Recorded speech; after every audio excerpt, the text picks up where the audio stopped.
Hello guys, welcome to my new blog.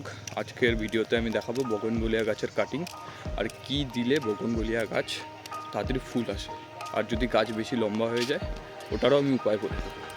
তো আজকে বেশি দেরি না করে ভিডিওতে শুরু করি। আর আপনারা যদি নতুন হন প্লিজ গাইস চ্যানেলটিকে লাইক, কমেন্ট, শেয়ার করে দিও আর একটি সাবস্ক্রাইব করে দিও। তো চলো গাইস, বন্ধুরা দেখছেন এই হচ্ছে আমার বগনভেলিয়া গাছ, একটা দুটো তিনটে আরও আছে, কিন্তু সেগুলো এখনও কাটিংয়ের দরকার নেই। এগুলো কাটিং করবো আমি এখন, কাটিং করে আপনাদের দেখাবো যে কীভাবে আপনারা কাটিং করবো। আর বন্ধুরা তার সাথে এটাও দেখাবো কি দিলে তাড়াতাড়ি ফুল আসবে গাছে, কারণ এই গাছটি দেখছেন লম্বাই হয়ে যাচ্ছে কিন্তু ফুল আসছে না। তো আপনারা দেখতে থাকুন। আমি আমার কিছু অস্ত্র ফস্ত্র বের করবো এখন, তার মধ্যে এটি একটি খুব প্রয়োজনীয়। তো দেখতে থাকুন বন্ধুরা। অনেকে মনে করে এই বেগুনভেলিয়া গাছ যদি কাটিং করি তাহলে ঠিক হবে কি না, তো অনেকে ভয়ও পায়। কাটিং করতে ভয় পাবেন না, কাটিং করুন, কারণ পুরানো ডালে কোনো দিন বেগুনভেলিয়াতে ফুল আসে না। নতুন যেগুলো ডাল বেরোবে সেই সব ডালের সাথেই ফুল বেরোবে। তো ভিডিওটা আপনারা দেখতে থাকুন কীভাবে আমি কাটিং করি। তো দেখছেন গাছটি, আমি ফার্স্টে গাছটা এখানেই কাটিং করে দেবো। তারপর যে দেখছেন ডাইরেক্ট এই জায়গায় আমি কাটিং করে দেবো। এটা এখানেও কাট করে দেবো, এখানে করে দেবো। বাকি থাকলো এই দুটো ধারে, এগুলোও রাখার কোনো প্রয়োজন নেই, এগুলোও করে দেবো। তো বন্ধুরা দেখতে পাচ্ছ গাছটা অনেক ছোট হয়ে গেছে। এখন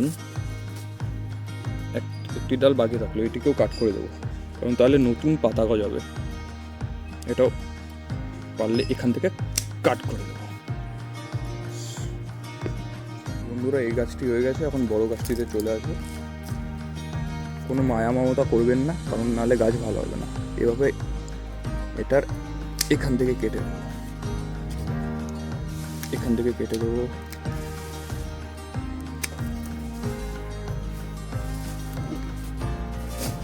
এখান থেকে কেটে দেবো,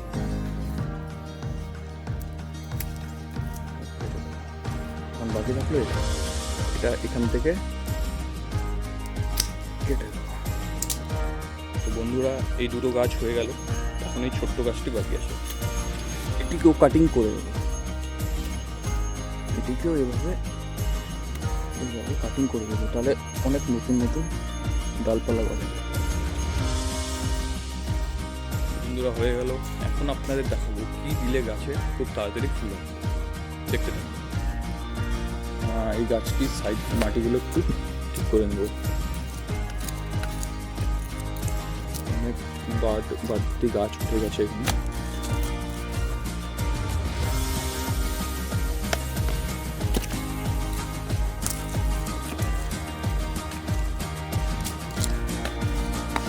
হয়ে গেছে, এখন হাত দিয়ে মাটিগুলো একটু নিয়ে নেবো।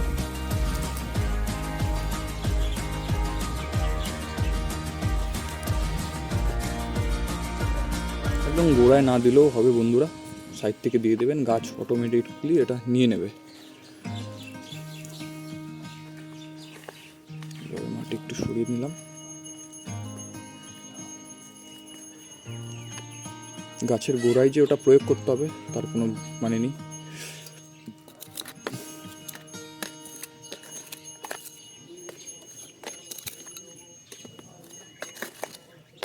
তো বন্ধুরা এখন যেটা দেবো সেটা হচ্ছে এই ছাই।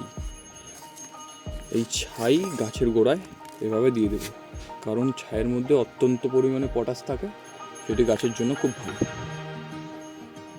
বন্ধুরা বগনভেলিয়া গাছে পটাশ ফুল আনতে খুব সাহায্য করে। হয়ে গেছে, এর উপর দিয়ে এখন মাটি দিয়ে দেবো।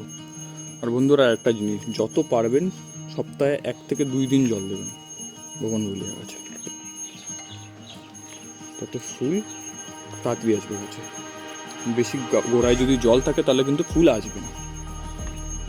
সেমভাবে এটিও আমি কাটিং করে লাগিয়েছিলাম, এটা হয়েও গেছে। এখন আমি এটাকেও সেমভাবে মাটি খুঁড়ে দেবো।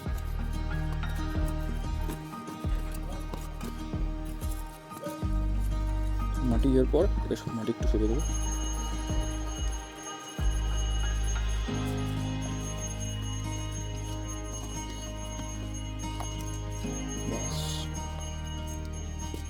এখন এর মধ্যে সেম ছাই দিয়ে দেবো, অল্প গাছ অল্প ঠিক আছে, গোড়ায় দেবো না একটু, তারপর দিয়ে মাটি দিয়ে দেবো।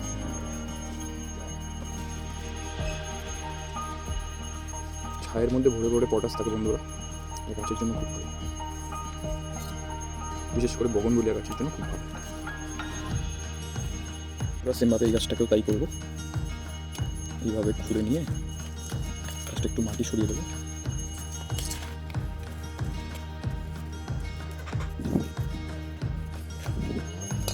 সরিয়ে নিয়ে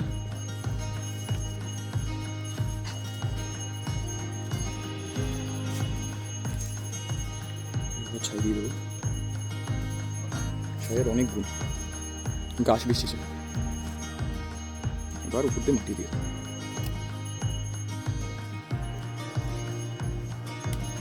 এখন 2-3 দিন এইভাবেই রাখবেন বন্ধুরা, জল দেবেন না।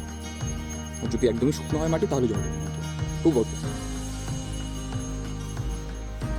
বগনভেলিয়া গাছের জন্য অনেক বন্ধুরা, এই এক্সট্রা কাটিংগুলো এগুলো দিয়ে আমি কিভাবে আবার নতুন করে গাছ লাগাই, ওটা যদি দেখতে চান নেক্সট ভিডিও অবশ্যই দেখবেন। আর যদি আপনারা চ্যানেলে নতুন হন প্লিজ লাইক, কমেন্ট, শেয়ার ও একটি সাবস্ক্রাইব করে দেবেন। Thank you.